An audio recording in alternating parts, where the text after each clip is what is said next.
আগামী 50 বছর সাথে থাকার প্রতিশ্রুতি, সন্তান জন্ম দেওয়ার পরিকল্পনা করে হাসি মুখেই ঘুমোতে গিয়েছিলেন স্ত্রী। কিন্তু পরদিন সকাল হতেই সবটা বদলে গেল। জানতে পারলেন তার স্বামী আর নেই। সিয়াচেনে শহীদ হয়েছেন ক্যাপ্টেন অংশুমান। কয়েকটা মুহূর্তের ব্যবধানেই ভেঙে চুরমার হয়ে যায় তাঁদের স্বপ্নের 50টা বছর। নিজেকে সামলেছেন অনেক কষ্টেই, মানতে বাধ্য হয়েছেন ধ্রুব সত্যিটাকে। আর আজ স্বামী নামের মরণোত্তর কীর্তিচক্র আঁকড়ে স্মৃতিচারণ করছেন প্রয়াত ভারতীয় সেনার স্ত্রী স্মৃতি সিং। পাঞ্জাব রেজিমেন্টের 26তম ব্যাটালিয়নের ক্যাপ্টেন ছিলেন অংশুমান। গত বছর সিয়াচেনে আর্মি ক্যাম্পে একটি অগ্নিকাণ্ডে সহযোদ্ধাদের রক্ষা করতে গিয়েই নিজের প্রাণ উৎসর্গ করেন এই বীর। আর তার এই আত্মবলিদানকে শ্রদ্ধা জানিয়ে কীর্তিচক্র সম্মানে তাকে ভূষিত করেন দেশের রাষ্ট্রপতি। অংশুমানের তরফে এই সম্মান গ্রহণ করেন তার স্ত্রী এবং মা। একজন মায়ের কোল খালি হয়ে যাওয়া কিংবা একজন স্ত্রীর পাশ থেকে তার স্বামীর চিরতরে চলে যাওয়া, এসবের অর্থ বর্ণনা করতে গেলেও শব্দ কম পড়ে যায়। অংশুমান স্মৃতিকে বলেছিলেন, I will die with brass in my chest, I will not die an ordinary death. হলেও ঠিক তাই, নিজের প্রাণের বিনিময়ে আর 5 জনের প্রাণ বাঁচালেন বীর অংশুমান। সময়টা বেশ কয়েক বছর আগের। অংশুমান এবং স্মৃতির দেখা হয়েছিল তাদের ইঞ্জিনিয়ারিং কলেজে। না, সিনেমার মতো কোনো নাটকীয় বিষয় ছিল না, তবে প্রথম দর্শনেই তারা প্রেমে পড়েছিলেন। পরবর্তীতে 1 মাসের ব্যবধানেই আর্ম ফোর্সেস মেডিকেল কলেজে সুযোগ পান অংশুমান। স্মৃতি জানান, অংশুমান বরাবরই ছিলেন ভীষণ বুদ্ধিমান। এরপর দীর্ঘ 8 বছর ধরে চলে তাদের দূরত্ব প্রেম। কিলোমিটারের দূরত্বটা কখনোই অংশুমান এবং স্মৃতির মধ্যে দূরত্ব তৈরি করতে পারেনি। এভাবেই দিন গড়ায়। তাদের এতদিনের সম্পর্ক অবশেষে পরিণতি পায়।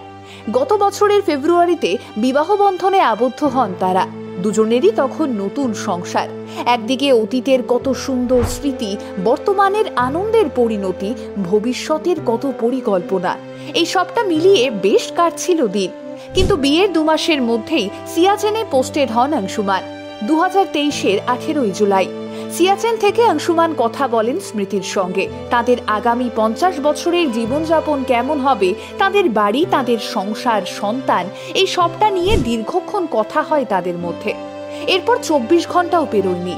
19 তারিখ সকালে একটা ফোন আসে আর স্মৃতি জানতে পারেন অংশুমান আর নেই।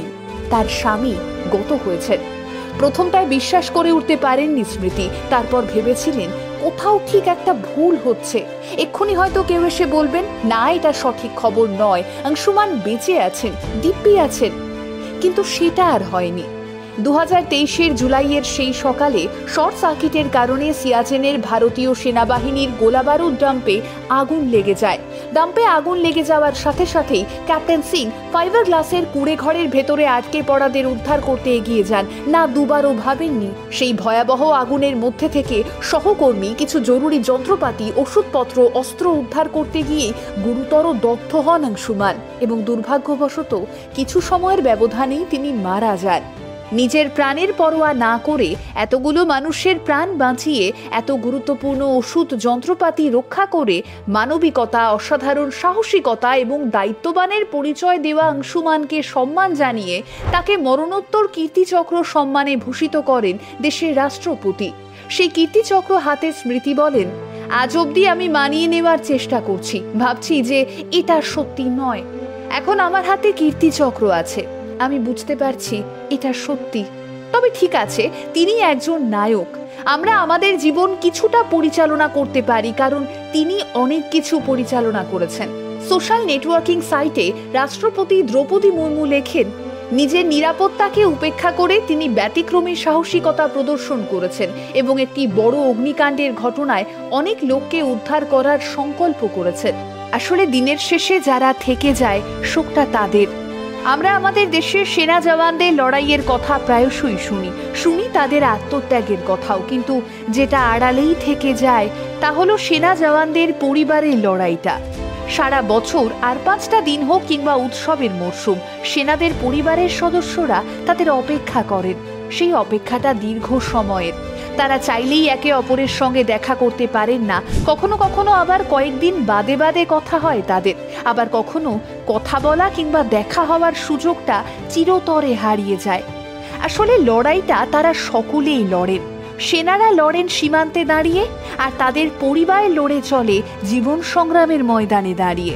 দ্য বং আনটোল্ড স্যালুট জানায় এই পৃথিবীর সমস্ত সেনা জওয়ানদের পরিবারদের। হ্যাঁ, তারা আছেন বলেই আমরা থেকে যাই।